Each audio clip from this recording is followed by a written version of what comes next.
2 weeks ago, I posted a video about how my views of the United States have changed in the 7.5-ish years since I moved to Germany. So naturally, I thought that it was only fair if I do a reverse on this thought experiment. How have my views of Germany changed since I first stepped off that Lufthansa flight in Frankfurt in July of 2018? Confronting my preconceived German stereotypes, the good, the bad, the culture shocking. And at the end of the day, do I want to keep my US citizenship? Or... well, let's get started.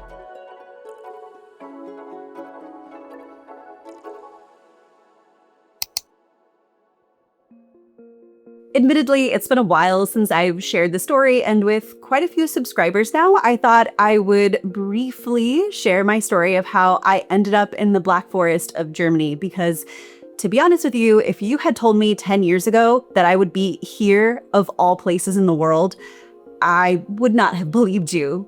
And so, going back to 2016, at that time, I was in my mid-20s, working full-time as a faculty member at a university in the Midwest. And beyond a few numbers and curse words that my grandfather had taught me, I really didn't speak any German or had any connections to Germany. Nor did I think in a million years that my professional and personal life would lead me here. However, that being said, anyone who works in academia knows you really need to have a terminal degree in order to be eligible for promotion and tenure.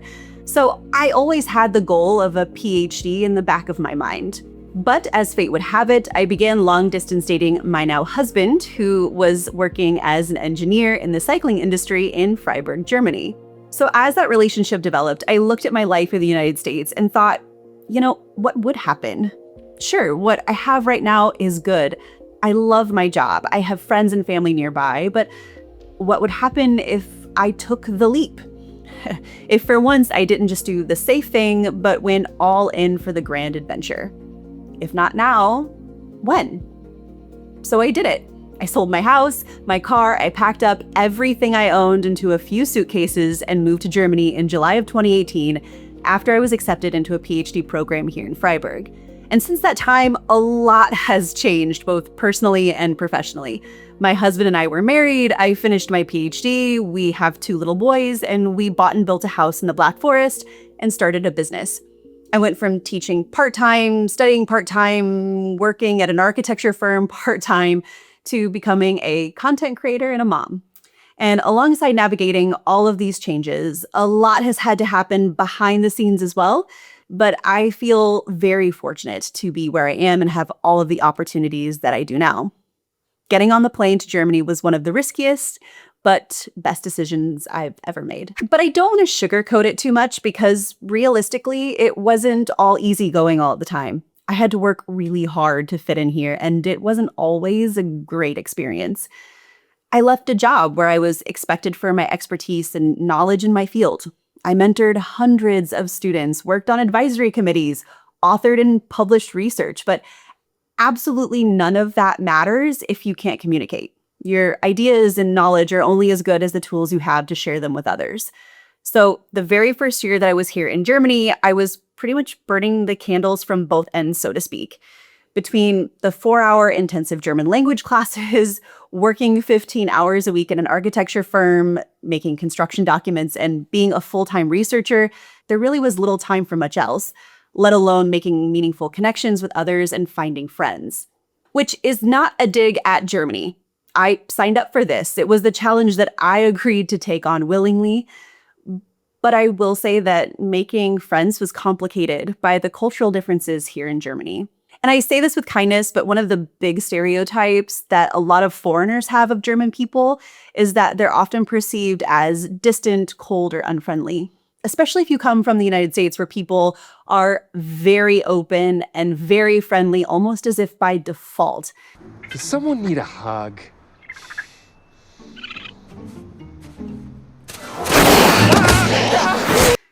Don't get me wrong, Germans are not unkind. In fact, Germans by and large, in my opinion, are extraordinarily considerate of other people. But they aren't as keen to chatting or sharing anything remotely personal if they don't know you. In a funny story, one of my PhD advisors here in Germany once told me that when he would work in research groups with Americans, he would have to remind himself to expect 5 to 10 minutes at the start of the meeting to socialize. In his experience, Germans get down to business, but Americans like to chit-chat for a bit. And don't get me wrong, again, I appreciate the focus and diligence, but those water cooler moments at the office or chit-chatting at the start of meetings, it softens the barrier and lightens the mood. It makes it easier to start up friendships. And speaking of friendships, I think a big part of this difference is also likely due to the fact that many German people probably find the way that Americans use the word friend to be quite flippant, because the term friend appears to be a much narrower definition from a cultural perspective. A friend is personal and intimate. In the US, a friend of mine might just be someone I know from work. I may not even talk to them outside of work or interact with them outside of our predefined roles in the office, but I would still introduce them to somebody as, oh, this is my friend Jane. We work together. Whereas in Germany, this would be a colleague, not a friend. And I get it, I respect it, but I also understand why a lot of foreigners come to Germany and find it difficult to integrate here. After all, you've moved away from all of your friends and family, likely navigating a new city, a new job, or a new work environment, and then to feel like you are sort of being held away at an arm's length from the people around you until you can invest months into really connecting with them is a challenge. Plus, Germany is a low-context culture. So if you read the book, The Culture Map by Aaron Meyer, you probably know what I'm talking about, but this essentially means that rather than relying on contextual cues to reinforce desired behaviors, Germans are more blunt. They say what they mean directly. The Germans, there's the cliche, which is they have no sense of humor. That's not a cliche. I think Germans always go for a head-on collision. And I know irony, there's no sense of, they just say exactly what they mean. But being blunt to an American can deteriorate a relationship just as much as being overtly superficial to a German. Neither is right or wrong, it just takes a lot more mutual understanding to make it work. And again, I've been here 7 years now, and I'm happy to say, very thankfully, I have friends, I have neighbors who wave and say hello when we run into each other out and about. I feel like I have a real community here. So the best advice that I can give to a fellow immigrant who might be watching this video is to do your best to interpret the rigidity and stiffness of German life as an extension of politeness and consideration of others, and not at all as a cold or distant disposition.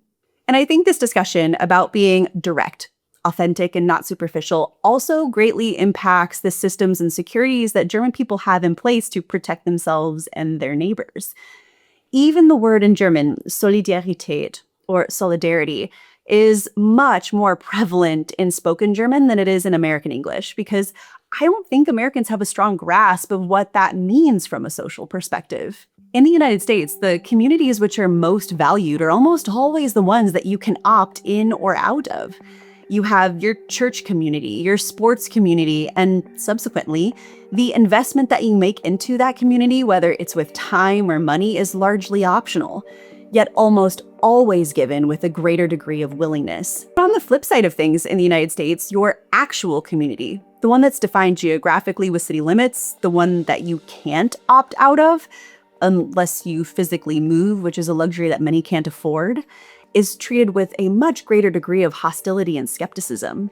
Keep in mind, I'm talking in generalities here.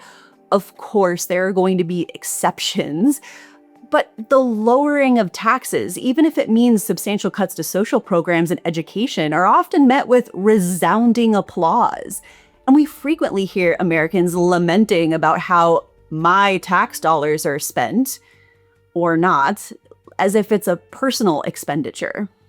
But when I moved to Germany 7 years ago, it became quite apparent quickly that that kind of self-centric point of view is extraordinarily foreign, especially when it comes to social programs like healthcare, childcare, elder care, and helping those that are less fortunate. Now, obviously, in Germany, this emphasis on solidarity comes from their history. There are many reasons why Germany has the oldest socialized healthcare system in the world and is consistently ranked as one of the best in the world. But it is so much more than that too. In Germany, solidarity is a social obligation and a commitment to community in a legal sense as well. Although the exact word Solidarität is not always explicitly spelled out, the principle of solidarity is deeply embedded in the German Basic Law, or the Grundgesetz, and I'll give a couple of examples here. For starters, Article 20, Section 1 defines Germany as a democratic and social federal state. This binds the state to social justice and solidarity, ensuring that support for those in need and the redistribution of resources is done so to ensure a dignified life.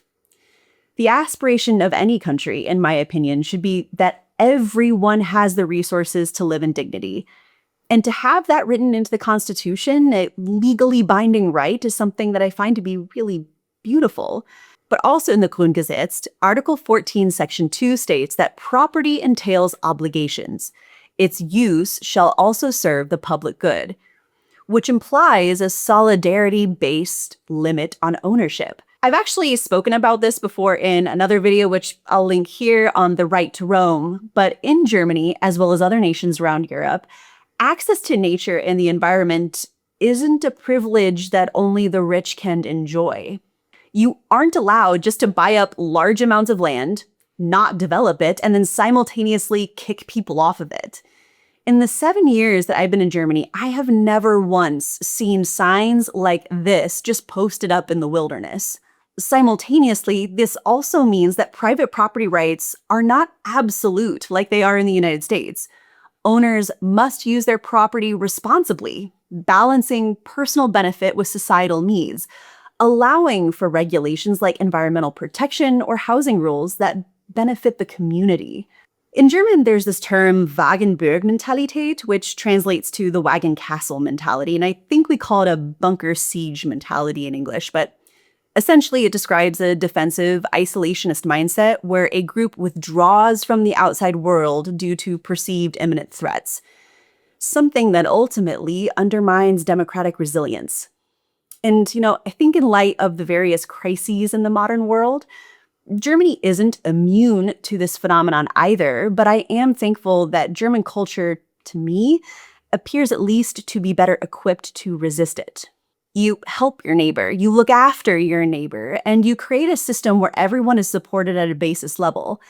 And at the same time, as a member of a community, you have an obligation to not solely let your own selfishness supersede public good. And I really appreciate that. But there are downsides to the German system that I have also really struggled with, particularly now that I had children.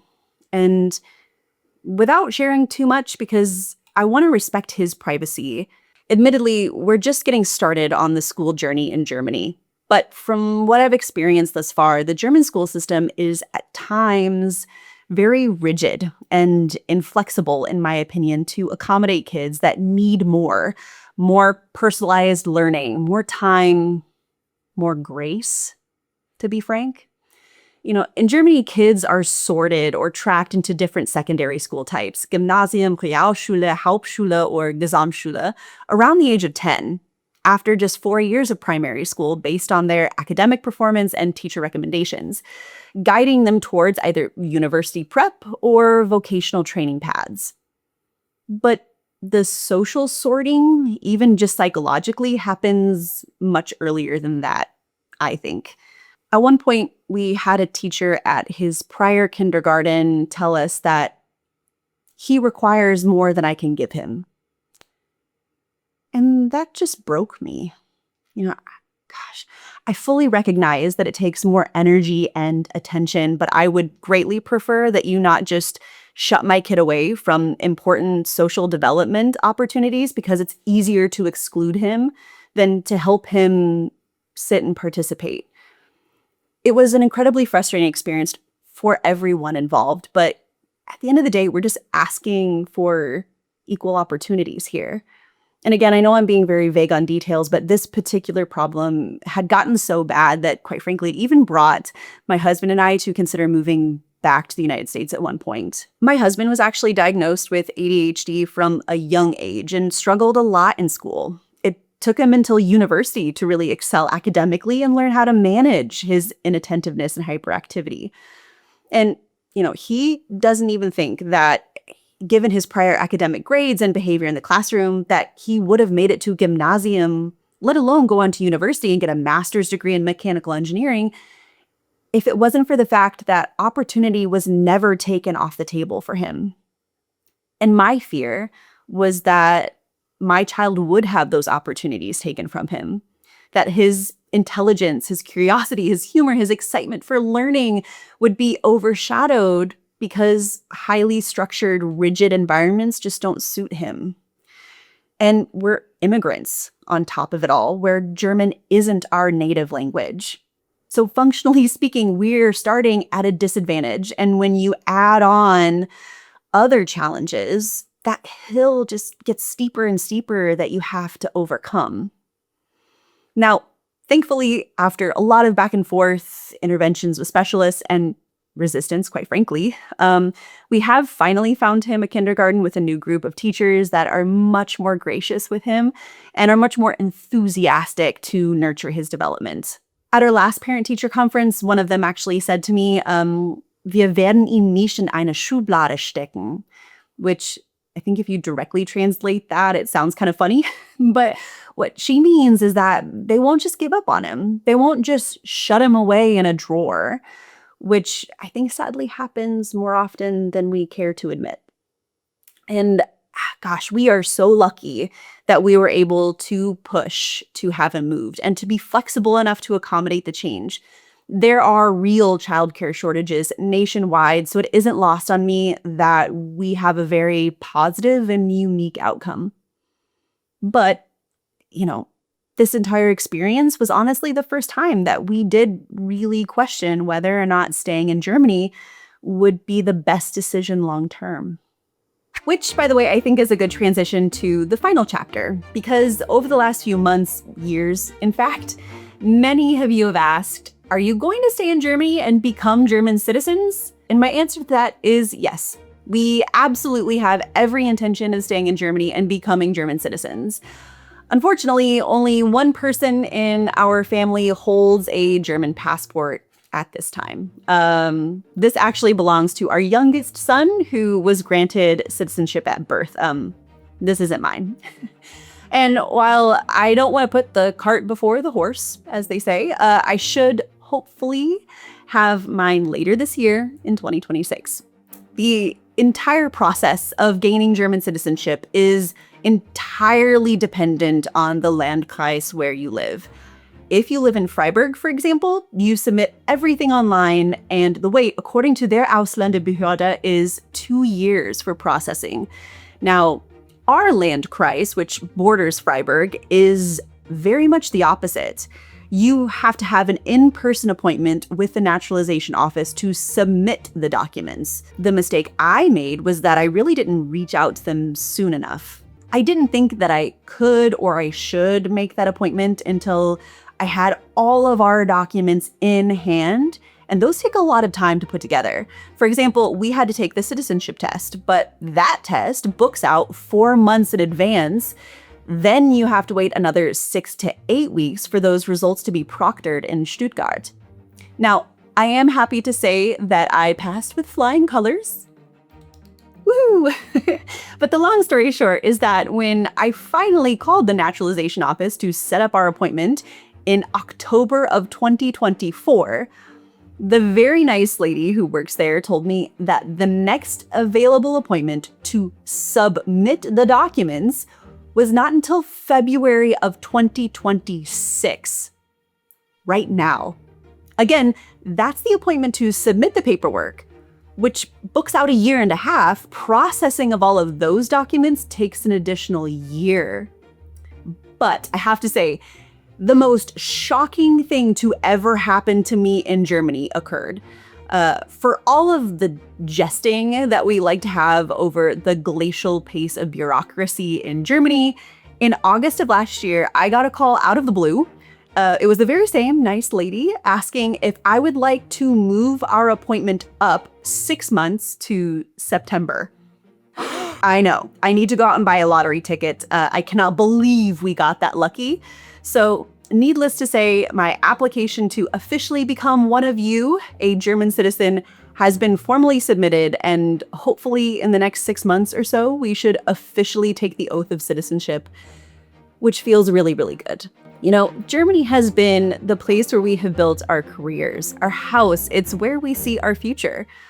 Germany is the only place our boys have ever called home. And being a citizen is so much more than just a passport. It's the opportunity to fully participate in a community that has given us so much in return. So who knows? Perhaps next year I'll have to amend the title of this video. Maybe it won't be how I see Germany after 7 years as an American immigrant, but rather how I see it as a naturalized citizen. Cheers to that. But I would love to hear your thoughts on my reactions and observations about Germany down below in the comments, as always. And if you enjoyed what you saw today, be sure to hit that thumbs up button. And for more content from Type Ashton, hit that subscribe button. So I'll see you next time. Cheers!